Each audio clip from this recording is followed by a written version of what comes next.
Welcome to episode 5 of the Stack Fleet podcast. Today, we had the privilege of talking with last year's third place all-around finisher at Worlds, Peter Ford, and got to talk about some big topics relating to the competitive scene in sports stacking. We hope you enjoy. How has your day been going so far? My day has been going great. I've been looking forward to this all day. I'm glad I'm here. I'm really grateful you guys invited me to be here. I love talking about stacking and everything to do related to stacking. So hit me with any questions you have. I'd love to answer any of them. Of course, yeah. Awesome. Thank you for coming on. So, to start this off, I guess, since this podcast is mostly about Worlds, I guess we can go back almost a full year ago now to last year. How did it feel to finish on the podium after so many World Championships and years of competing and to finally have that moment? It felt incredible. Like that's going down as the greatest thing I've ever accomplished in stacking. Uh, Even if I podium again, like the first time is always the best time. Going into that Worlds, I wasn't anticipating a podium. My only goal going into that was just to make finals for individuals, and I thought if I did that, that would be it. Like I would be satisfied because to me, like having fun is more important than how I do. But that just was a bonus, and it's the greatest feeling ever. Yeah, Yeah, that's definitely. leading or completing the US sweep. Yep, it's nice because like I was also, I mean, until someone else says it, I'm also the oldest person to podium at any marquee tournament, which is crazy. Because like if you were to say like 10 years ago that someone almost in their 30s would podium at a world championship, you wouldn't believe it. But it's nice to Yeah, have that. It's nice to be able to do that. Yeah, that's definitely. actually crazy. And for there to be two Masters guys on the podium too. Yeah, it's crazy. Like I calculated the average age of the female podium was I think 16 years old, and then the male was I think 24 years old, maybe 23. Like Dang. that's just crazy. You would have never thought that because like world champions are usually around like 12 to 16 years old, and now it's 25 years old, 26. Yeah. Yeah. So obviously, as we said, it's been like a year since. What do you Mhm. think that has done to like change how you approach tournaments and stuff? Well, it's definitely changed. Like after that, I felt, I did everything I could possibly do in a tournament. Like what I do from here on out is just bonus points. So like going into this season, like I just had like a clear mindset. Like however I do is it's fine with me. So like there have been like some good positives. Like I was second at Danish nationals, 19 plus world record in relay, a couple of 333 records, and of me and Allison have been killing it in doubles a couple times. Like those have been great, but also there have been like a couple of negatives. Like I didn't do so well in Meyer or like 363 at Connecticut, but like I don't really pay attention to that. Like anything, like I said, like anything I do now is just extra, so Yeah. for fun. Yeah, Like I'm definitely. trying to have fun. Yeah. How would you say your season's been going so far, all around? Compared to last year, it's like nothing crazy. Like last year was the craziest season I've ever had. But like this year, it's like I've been able to travel more to other places, and then like I don't know, just have fun. Like I'm just having a great time this season, just like seeing everybody and like seeing how other people are performing well. Like there are so many people who are just killing it this season. It's nice to Yeah, watch. Yeah. absolutely. So, and then for the rest of the season, what do your plans look like? Obviously Worlds, but anything else? Right. So I'm going to Worlds, and then I'm going to Chicago in 2 weeks. I'll be there, and then I'll be at Mid Atlantics. I don't know about the New Hampshire tournament. That's a little bit too close after Worlds, maybe. I'll be at juniors, and then usually and it's not really this season, but like at the end of this year, this first time I'm saying this, but I'm planning to travel to Australia for their national championship. So Whoa. I'm really excited for that. Yeah. I usually at the end of the year I try to go international for something. I did Denmark twice, and this year really want to go to Australia. They have like a really great community of people, and I like what they do with their tournaments, and something I like to experience. Yeah, that's That's awesome. awesome. Yeah, yeah. So, is the Illinois tournament your next one on your list? Yeah, so they're supposed to be Boston, which is the same day, but as of right now, there's like 11 people signed up, and there needs to be 35 for it to happen. It doesn't really seem likely, so I'm just going to go to Chicago. There's going to be a great group of people there, and um, it's going to be a good time. I think it'll be worth the trip. I'll be there for like 30 hours, but it'll be fun. Yep. Nice. Yeah. Yeah, Hopefully I'll get to see you there. I don't yeah, know yeah. if Joe's Hopefully. gonna, because we have track meet that day, so Hmm. I'm gonna go for hopefully the later stages of the tournament. But Okay.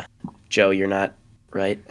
I'm not planning on it, but if it ends up working out, I'll probably, or I might Okay. show up. Yeah, we'll see. So I should see you there Yeah. at least for a little bit. Yeah, I'm looking forward to it. Like there's gonna be a lot of like fast people there, a lot of OG stackers going. And like Ty Forte's hosting this tournament. He's gone to so many tournaments. It'll be nice to support like him doing this tournament. So I'm really looking forward to that. Absolutely. Hmm. Yeah, I Yeah. remember when he was gonna host his first tournament originally, like end of March 2020, and then Yeah. you know what happened there. So I was in the same boat. I was gonna host a tournament like March 20th of that year, and March yeah, 8th they're like, yeah, you can't do this tournament. It's like, oh well, maybe Yeah. next unfortunately. year. And then next year turned into 2024. But Yep. I did it though. Yeah. It's Yep. all good. It's all good. Yeah. Yep. So, Do you think? Oh, you can go. so do you think you have any like goals going into the Illinois tournament? Any time goals, placement goals? Um, I think I have a 25 plus relay team set up, and I think we're going to try and break the record. It's been 14. I have the paper on my wall. A little fun story. I taped a record sheet to the wall because I thought this time would be beaten at Hotlanta, but sadly it wasn't. So that's going to stay there. But anyway, the 25 plus record has been 1480 for 3 years now, and I think it's time for it to be beaten. And I think we have a good team set up to do that at Chicago. So fingers crossed we do that. Awesome. Nice. Hmm. Otherwise, like no, I mean, I would like to do something in cycle.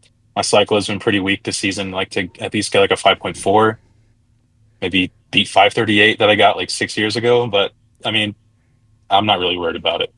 Just there to have Yeah. fun.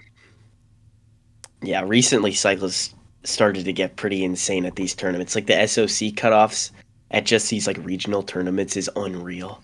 Yeah, like my was like 552, and I think Springfield was 558, maybe no 548. Jacob, or no, was it? I don't remember. It was Yeah. something really Some. really Yeah. fast. And like even Danish Nationals, it was like 5.7, which is crazy. It Hmm. could have been a lot faster. There were a lot of really fast people there, but I don't know. Yeah. It's really competitive, and I think that's kind of what's like getting to my head. It's like, okay, to make SOC, I need to go a little bit out of my comfort zone to make SOC, and maybe I should just get that thought out of my head and just do what I think I'm capable of doing, and that's it. Yeah. Uh, And then kind of talking about like your tournament schedule. Do you think having a lot of tournaments to go to is like is a good way to prepare for big tournaments like Worlds and even juniors? I want to say yes, also no, because going to Worlds last year, I hosted my tournament at the beginning of March, and then there was a tournament in Hartford, which was 3 days before Worlds.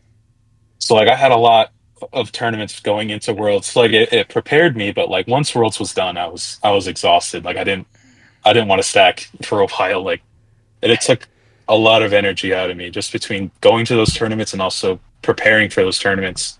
Like I practiced a lot. Like I did a lot of like competition trainings, like average of 10 competition trainings, like more than I've ever prepared for a tournament in my life, like in my career. And it worked. Like every tournament I did great. Like for my standards. Yeah. So, would you say that, like, obviously you're one of the best stackers in the world?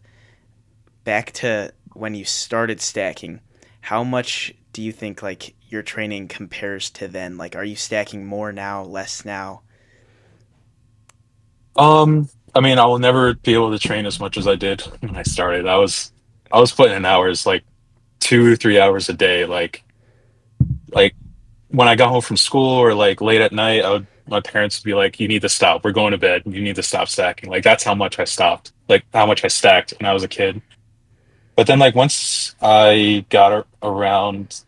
graduated high school, I think is when I stopped practicing a lot, and then took like a couple years off from serious practicing, and then I would say the end of 2018 is when I started to like really start grinding again, and it worked out for the most part. Like I think Worlds in 2019, I was like sixth or seventh place overall. I was like, wow, that's really good. I was expecting like 10th at least. But I mean, nowadays I don't really practice that much. Like going into Meyer, I had stacked for a month, and like it showed in the results. Like they're much worse than usual, like on average.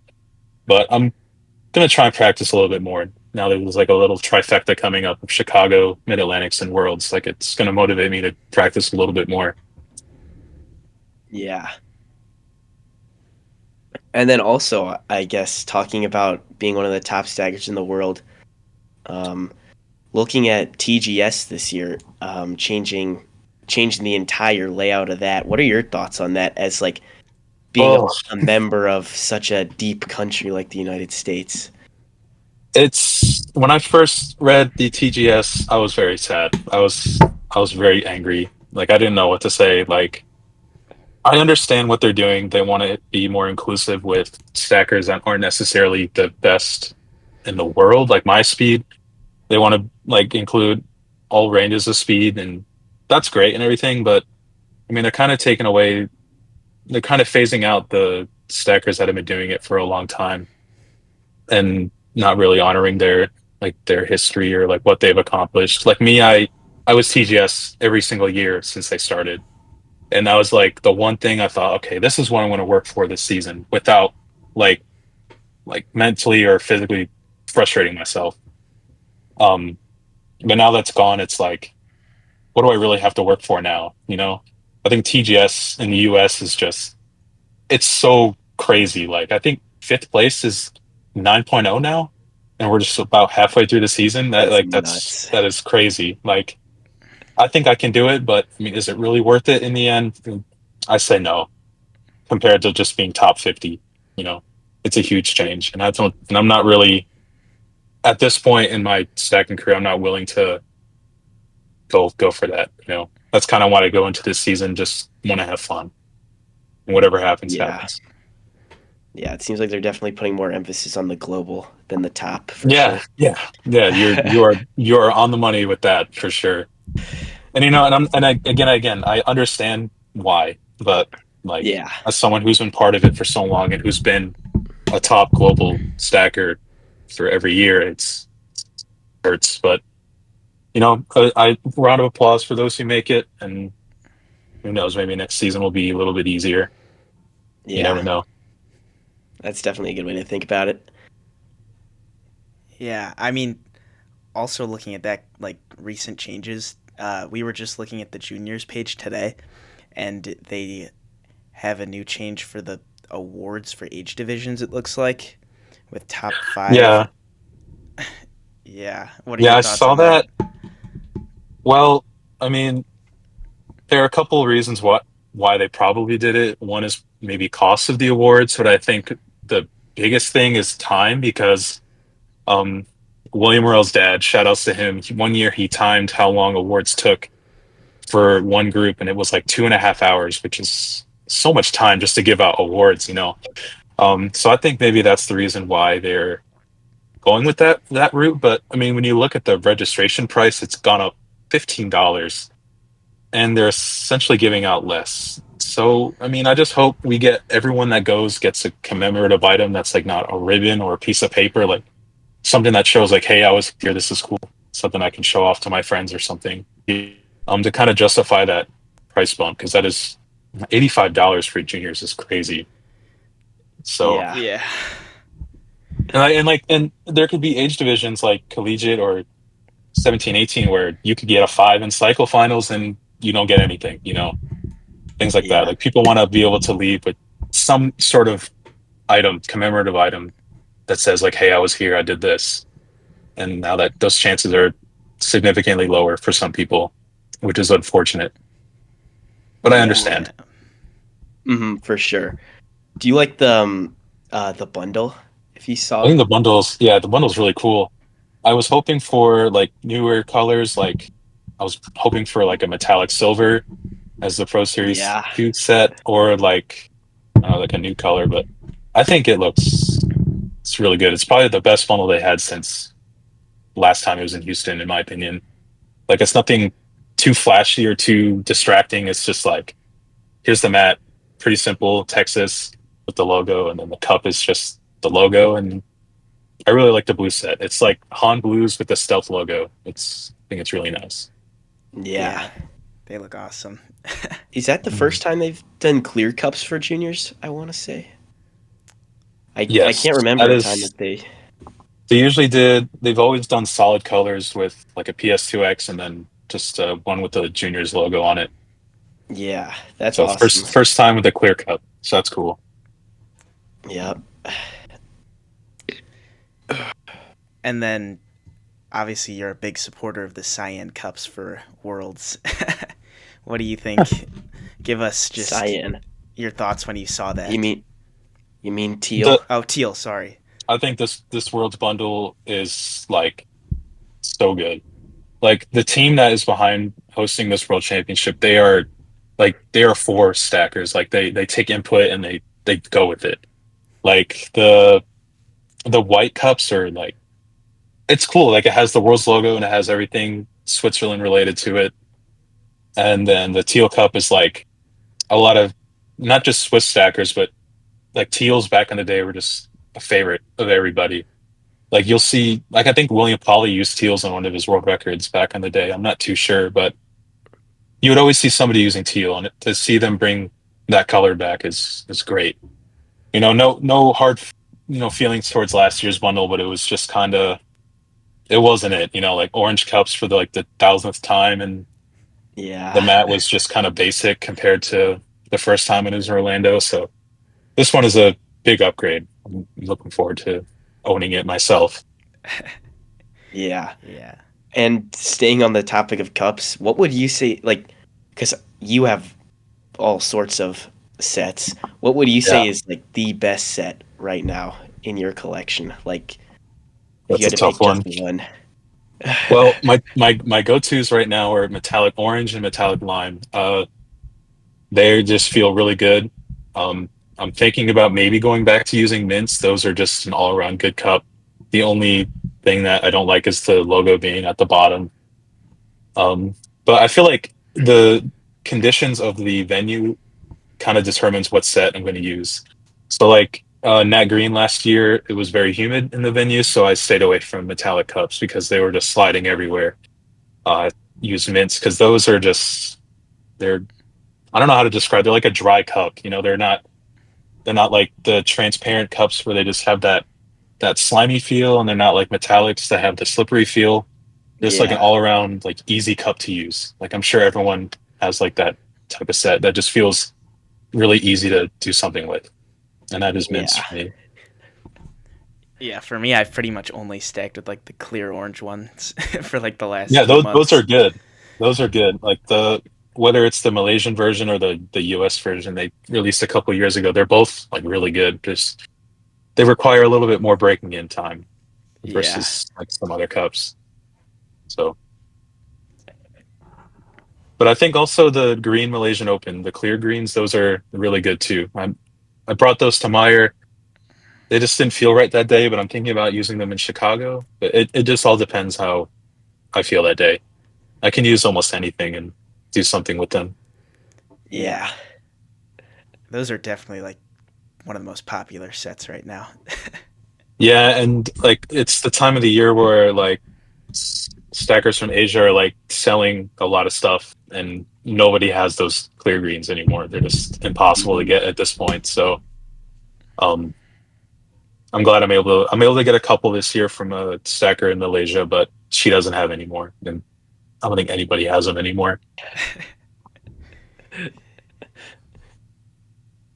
Yeah. So now going back to Worlds, I guess. What do you think your predictions for the podiums will be? All right. Well, the one thing I want to see from male podium is I want to see Dalton up there. Dalton has been like putting so much work in this, like in his whole career. He's just put in so much work, but it's really starting to show like these last couple of years. Like he's been killing it. Like, and I know he's capable. He's got it in him, and I think this time around is when he's going to do it. I think we're going to see Dalton up there. Another thing I was thinking about is it would be cool to see. So last year we saw all US on the podium. It would be cool to see like one stacker from North America, one from Europe, one from Asia. Like that would be really cool. I don't know how likely that is, but it'd be cool to see that happen. And on the girls' side, I would like to see Sian Kim win. Um, I don't remember the last time she's won a world championship. Maybe 2016, 17, one of those years. It was a long time ago. Um, it would be cool to see her up there. But also, if Salma Bassah is attending, I don't know if she is. It would be cool to see her win because I don't think she's ever even competed at Worlds before. So winning your first Worlds would just be like crazy, and she definitely has the skill to do that. But she is just crazy good at stacking. Yeah, for sure. On for the European stacker, obviously, I guess like the big names that come to mind are Liam Vandry and then Adam Turner. What are your thoughts on his 128 that he just got? It's crazy. Like it that is the result of practicing Gen 5 for so long, and you switch to Gen like 2 pad mode, and you have so much freedom to stop the timer that like that 128 for him probably felt like a 136 or something. Like it's Hmm. crazy. Like and that's such a fast first 1.2 as well. Because like Yeah, it something was. a lot of people don't understand is like going from like a 129 to a 127 is like going from a 495 to a 488 in the cycle. Like it Yeah, takes there's just so little room for error, and just the slightest improvement in 333 feels great. You know? yeah. I was trying to look back. There aren't that many like ranking videos from back in the day, but like I want to say this is like the first time a European stacker's top 10 in like an individual event in like since Lee Norton was up there. Like I think you might be it, right. which That was sounds right to me. I was trying to find it. I think that was back in like the last time he was in the top 10 was like 2016, so it's almost been 10 years. That's Yeah, like actually nuts. Lee was the fifth person to get a fourth person I think to get a four, which was about 10 Yeah, years ago. really. And I think by 2016, you're right, is when he might have not been in the top 10 anymore. Maybe like early 2017. Yeah, But yeah, that's it's always like for 333 and 363, it's been like mostly like Asian and United States stackers. And then cycle, I feel like it's just always been mostly US and then like HJC and Wanchai and Ian at the top. No, but it's yeah. nice to see like a European thrown back in there because I think with COVID, like the scene in Europe just kind of faded away, and then it's just starting to build back up again. Like the German tournament in a couple weeks has almost 200 competitors, which is Mhm. crazy. And which makes it even better is that it's just a bunch of different ages. It's not just like 90% collegiate masters one and then like a couple like 12 and under. You know, it's just a bunch of different ages that equals up to 200. So, Yeah. A for Europe. Glad to see him back on the map. Yup. Yep. So we've asked this to everybody on the podcast so far. If you're comfortable answering, do you Mhm. know who you're doing doubles with at Worlds? I'm doing doubles with Yi-Jun Choi. She's a stacker from Korea. She used to live in the US about 10 years ago. We did doubles at a tournament once, 2016, I think. We've been good friends since. I have not seen her since 2016. And I think she's the only Masters one from Korea competing at Worlds. So it'll be nice to compete in 25 plus again for Worlds, and I think it'll be fun. She's a good. It's nice doing doubles and relay when you know your teammates are your friends. Like it just makes it so much more fun. And I talked about this with like Dalton and William Polly. Like a key factor for a good relay team is not only like the execution part of it all, but like the chemistry you have with each other.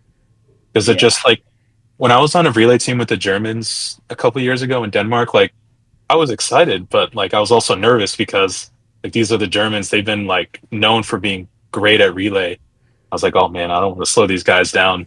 But like we all had good chemistry with each other, and we got like a 13-4 or something.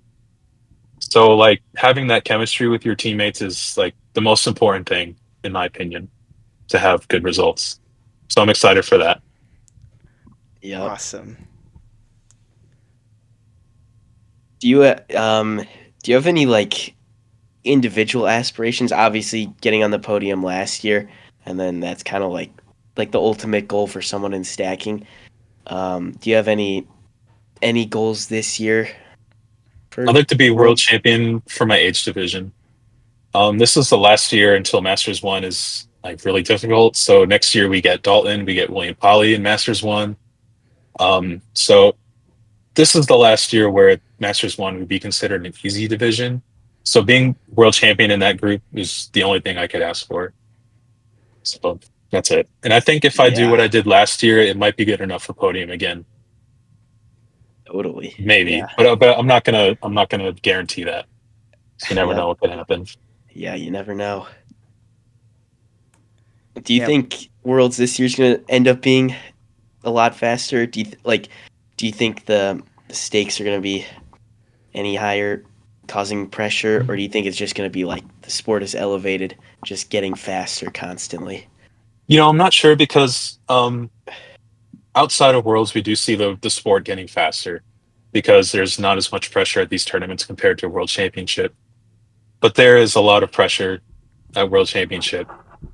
And one thing that happens every Worlds is people seem to overestimate how fast the SOC or top 5 or top 3 would be. Like I think people last year were saying that top 5 was going to be all under 9 seconds, and was not even close. William Morrell was the only one to do that.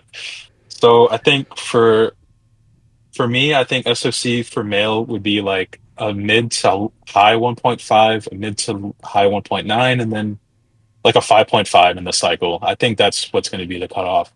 I wouldn't be surprised if it's faster, but that's my assumption right now. Yeah. So obviously we've seen Andrew Dale exploding as of recently with like some really fast scratches and fast times.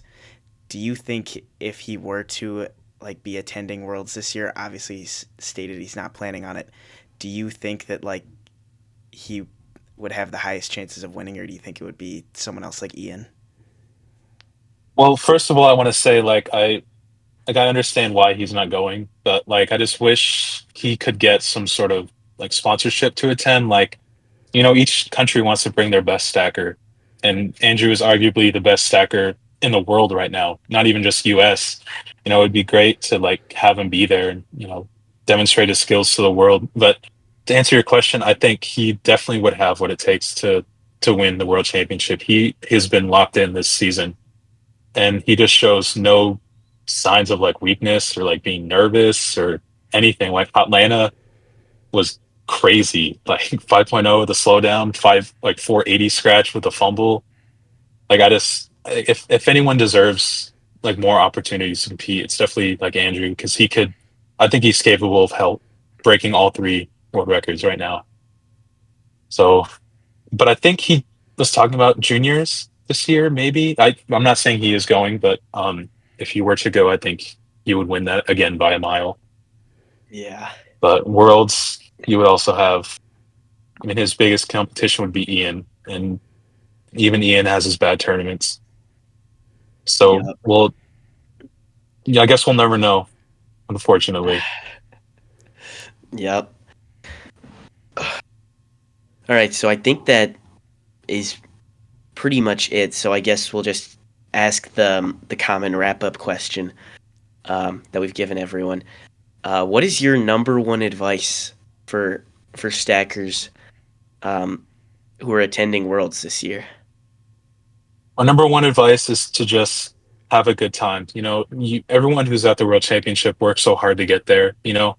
It's important to enjoy it to the fullest, especially now because Worlds is every other year. You don't know what the next 2 years are going to look like in your life. So, have fun, enjoy each other's presence. And if you do well, that's a bonus. And if you don't do well, don't let it take away the fun, or don't let it define you as a stacker. Everyone's not going to do the best, but I think having fun is the most important thing for me. Yeah, Awesome. definitely. Yeah. All right. Thank you so much for joining us today. It was Thank you. awesome to chat. And thank you guys. I really appreciate what you guys are doing. This is great. Of course. Thank you so much. And then I'll see you in Chicago. Yeah, for sure. I'm excited to see you there. Yep. So thank you very much. Yep. Thank you. All right. Thank you guys so much. Yeah. Have a good one. See ya. You too. Yep. See ya. Thanks for listening to this week's episode of the podcast, and make sure to subscribe with notifications on so you don't miss the next ones, dropping every Thursday leading up to the World Sports Stacking Championships.